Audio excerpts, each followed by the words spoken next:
Ils ont voté pour lui. Maintenant, ils le huent. La Caroline du Nord est en train de faire exactement l'inverse de ce que les chiffres de 2024 promettaient.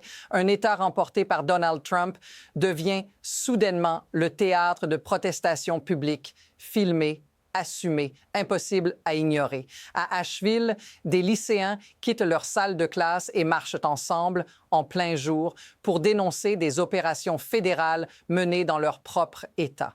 La scène est réelle, documentée, datée, et elle expose une contradiction centrale. Plus le pouvoir affirme avoir repris le contrôle, plus la contestation s'organise à visage découvert. Si vous pensez que c'est une histoire locale, détrompez-vous. Ce qui se passe ici touche directement la manière dont le pouvoir réagit quand le soutien populaire commence à se fissurer. Les huées, les sondages négatifs, les élus qui cessent soudain d'affronter leurs électeurs. Rien de tout cela n'arrive par hasard. Mais voici ce que peu de gens relient encore entre eux. La question n'est pas pourquoi la colère existe. La question est jusqu'où elle est déjà allée et ce que cela annonce pour la suite. L'événement central n'est pas un simple rassemblement isolé. Il s'inscrit dans une série de scènes qui se répètent à travers tout l'État. À Asheville, la mobilisation lycéenne intervient après des opérations menées par l'ICE et la Border Patrol en Caroline du Nord, notamment dans le comté de Mecklenburg et les zones environnantes. Des personnes y ont été interpellées dans des conditions comparées publiquement à celles observées à Minneapolis. Ces images ne restent pas confinées aux réseaux locaux. Elles circulent, elles s'additionnent, elles créent un climat. Et pendant que ces protestations se multiplient, un autre indicateur bascule discrètement. Les derniers sondages montrent que l'approbation de Donald Trump en Caroline du Nord est désormais négative, à moins 3,6 % selon des enquêtes récentes, alors même que cet État lui avait accordé la victoire en 2024. C'est là que le cadre change. Car quand la rue s'agite et que les chiffres décrochent en même temps, ce n'est plus une anecdote politique. Mais voici la vraie bascule. Que se passe-t-il quand cette colère commence à viser directement les élus sur le terrain? La rupture devient visible quand la colère cesse d'être abstraite et se fixe sur des visages précis. Dans l'ouest de la Caroline du Nord, le représentant républicain Chuck Edwards en fait l'expérience directe. Lors de réunions publiques, il est hué ouvertement par ses propres électeurs. Les scènes sont filmées. On l'entend se faire interpeller sur des sujets précis, sans slogan vague, sans discours préparé. Une question revient nette, insistante, impossible à esquiver. Soutient-il Donald Trump dans ses positions sur le Canada, le Groenland, l'Ukraine? À plusieurs reprises, la foule exige une réponse simple, oui ou non. Quand Edwards affirme que le président soutient l'Ukraine et reconnaît Vladimir Poutine comme un dictateur meurtrier, la réaction est immédiate. Des huées, des cris. Un vétéran se lève et lance « Tu mens. Tu ne te soucies pas de moi ni de cet État. » Ce moment change tout, parce qu'il ne s'agit plus d'un désaccord idéologique, mais d'une rupture de confiance en public. Et voici le détail que beaucoup négligent. Après ces scènes, Edwards cesse pratiquement d'organiser des réunions ouvertes. Alors, posez-vous la question. Quand un élu commence à éviter ses électeurs, que révèle vraiment cette fuite? Ce retrait n'est pas un simple choix logistique. Il marque une escalade, car lorsque les élus cessent d'affronter les salles, le conflit ne disparaît pas, il se déplace. En Caroline du Nord, cette fermeture coïncide avec une autre tension plus lourde, plus durable. L'État se remet encore de l'ouragan Helen qui a frappé fin septembre 2024. Des routes détruites, des ponts emportés, des communautés entières déplacées. Le coût est estimé à près de 60 milliards de dollars. Et pourtant, selon les déclarations locales, les fonds fédéraux promis tardent, sont refusés ou retenus. Dans certaines villes comme Swannanoa, des habitants vivent encore dans des caravanes ou chez des voisins plus d'un an après la catastrophe. Maintenant, regardez le contraste. Au même moment, des opérations fédérales sont déployées ailleurs dans l'État, mobilisant des ressources, des agents, de l'argent public. Pour beaucoup, quelque chose devient impossible à justifier. Ce n'est plus seulement une question politique, mais une question de priorité. Et c'est ici que la situation se normalise dangereusement. L'idée qu'un État puisse être à la fois sinistré et politiquement sanctionné. Mais attendez, le prochain élément rend cette contradiction encore plus difficile à ignorer. La contradiction devient frontale quand les discours nationaux rencontrent la réalité locale. Alors que Donald Trump affirme lors de ses récents rassemblements que tout va mieux, que l'accessibilité est réglée et que les agriculteurs l'adorent, les témoignages sur le terrain racontent autre chose. Dans le 11e district de Caroline du Nord, les agriculteurs décrivent une hausse brutale de leurs coûts. Les tarifs douaniers, présentés comme une victoire, se répercutent directement sur les intrants.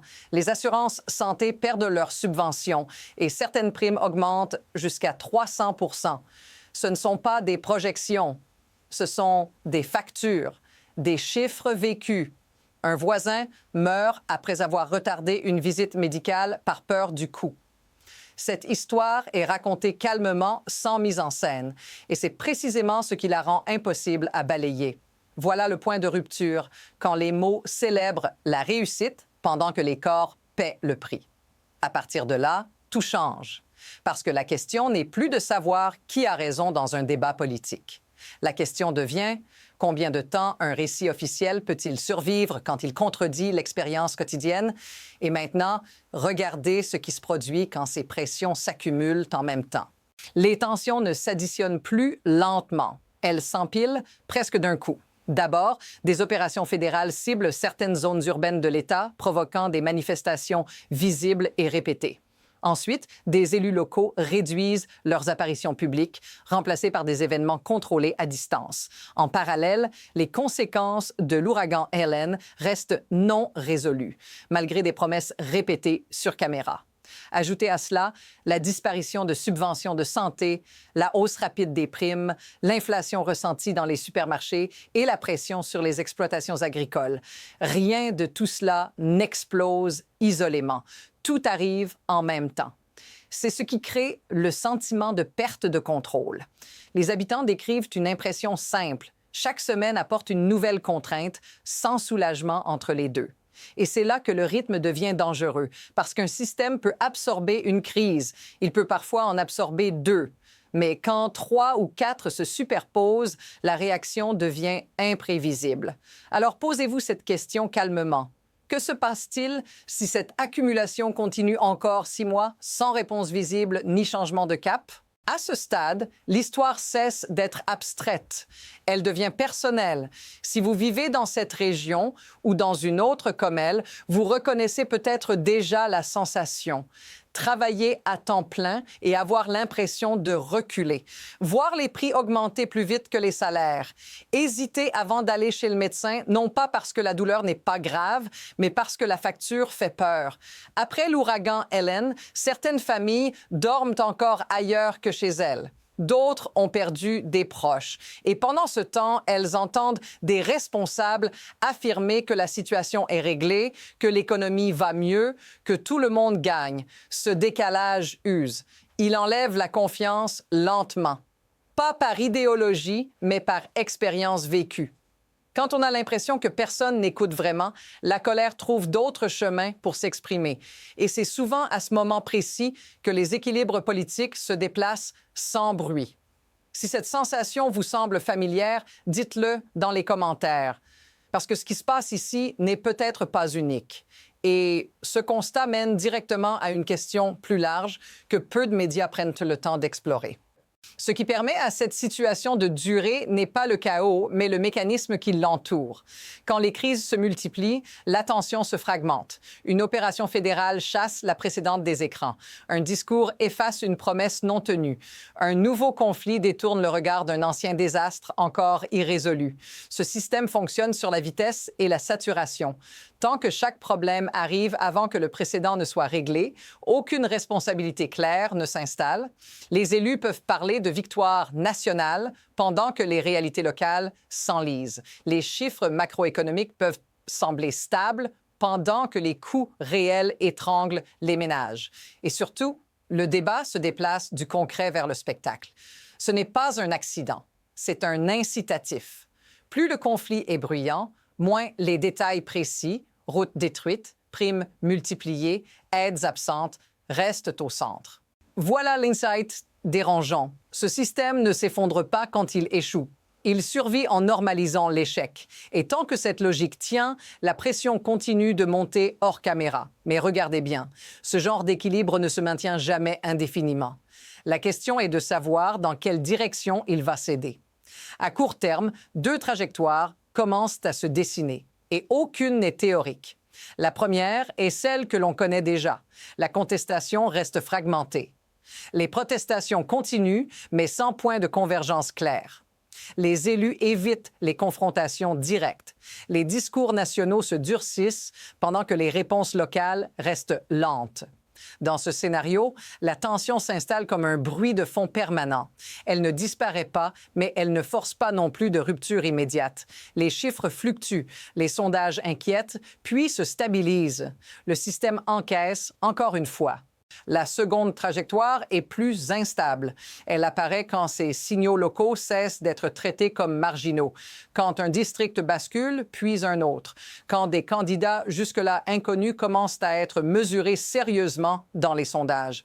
Quand l'absence devient visible, pas de réunion publique, pas de réponse claire, pas de délai crédible. À ce moment-là, la dynamique change sans annonce officielle, pas par un événement unique, mais par accumulation. Et c'est ce qui rend la suite difficile à prévoir. Parce que si quelque chose est déjà en mouvement, la vraie question n'est pas s'il y aura une prochaine étape, c'est qui la déclenchera et à quel moment. Il y a une leçon plus profonde ici, et elle dépasse largement la Caroline du Nord. Quand un pouvoir affirme avoir gagné, mais commence à éviter la rue, ce n'est pas un signe de force, c'est un signe de décalage. Toute cette histoire peut se résumer ainsi. Les chiffres disent une chose, les scènes publiques en disent une autre, et entre les deux, la confiance se fissure. Ce qui rend ce moment décisif, ce n'est pas une élection future ou un slogan de plus, c'est la normalisation de l'écart entre ce qui est promis et ce qui est vécu. Une fois que cet écart devient visible pour trop de gens en même temps, il ne se referme pas facilement. Gardez un œil sur ces signaux, les protestations locales, les élus silencieux, les catastrophes non résolues. Ce sont rarement eux qui font la une nationale. Pourtant, ce sont eux qui annoncent les bascules réelles. La prochaine étape de cette histoire ne commencera probablement pas par un discours. Elle commencera par une autre scène, filmée, banale en apparence, mais impossible à ignorer. Si vous voulez comprendre ce qui vient avant que tout le monde en parle, suivez cette chaîne pour les prochaines analyses, parce que la suite est déjà en train de se préparer.